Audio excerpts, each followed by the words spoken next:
नमस्कार मित्रों, ज्योतिष की बात आचार्य विक्रम के साथ। मित्रों, आज मैं आपको ज्योतिष शास्त्र और वास्तुशास्त्र के अंतर के बारे में बताने जा रहा हूँ। मित्रों, ज्योतिष शास्त्र एक ज्ञान रूपी विशालकाय वृक्ष है।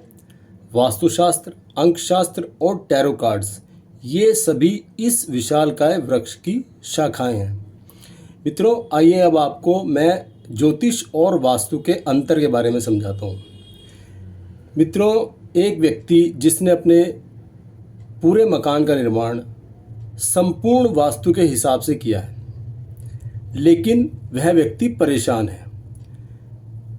एक दूसरा व्यक्ति जिसने अपने नाम और अपने नंबर अंक शास्त्र के हिसाब से रखवाए हैं, जैसे नाम में एक अक्षर का 2 बार होना, लेकिन वह व्यक्ति भी परेशान है।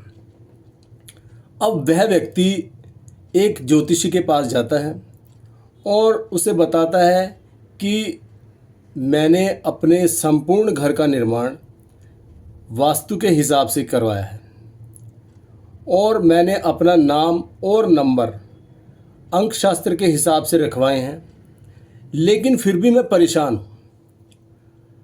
मित्रों, उस व्यक्ति की कुंडली देखने के बाद पता चलता है कि उस व्यक्ति की जो दशा है वो उसकी कुंडली के 8वें भाव की या 6ठे भाव की दशा चल रही है।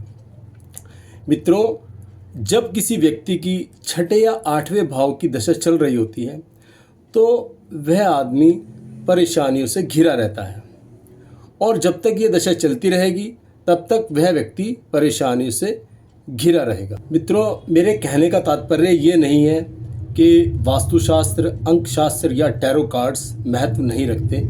ये सब महत्व रखते हैं और ये सभी एक दूसरे के पूरक हैं। मित्रों, मैंने ये भी कहा है कि ज्योतिष एक ज्ञान रूपी विशालकाय वृक्ष है और ये उस वृक्ष की शाखाएं हैं, और बिना शाखाओं के कोई भी वृक्ष महत्व नहीं रखता। मित्रों, ज्योतिष शास्त्र भाग्य और कर्मफल का विज्ञान है। यह हमें बताता है कि हमारे जीवन में क्या संभावनाएं बन रही हैं। यह हमें बताता है कि हमारी कुंडली में कौन से योग और कौन से दोष बन रहे हैं, जैसे काल सर्प दोष, मंगल दोष, और यह हमें यह बताता है कि आने वाले समय में हमें क्या फल मिलने वाला है। मित्रों, वास्तुशास्त्र घर के पर्यावरण और ऊर्जा संतुलन का विज्ञान है। यह आपको घर में आकर मिलने वाली शांति और आपके स्वास्थ्य को ठीक करने का विज्ञान है। मित्रों, बहुत से लोग सड़क के किनारे या नदी नालों के किनारे झुग्गी बनाकर रहते हैं।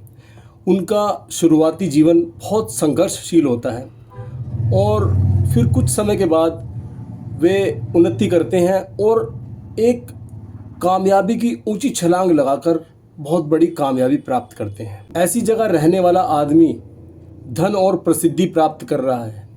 ऐसा इसलिए हो रहा है क्योंकि उसकी कुंडली में एक मजबूत धन और प्रसिद्धि का योग है। मित्रों, यदि आपकी कुंडली में कोई अच्छा योग नहीं है या धन योग नहीं है तो वास्तु से पैदा नहीं कर सकता। यदि आपकी कुंडली में कोई अच्छा योग है तो वास्तु उसे मजबूत या कमज़ोर कर सकता है। मित्रों, वास्तु महत्वहीन नहीं है।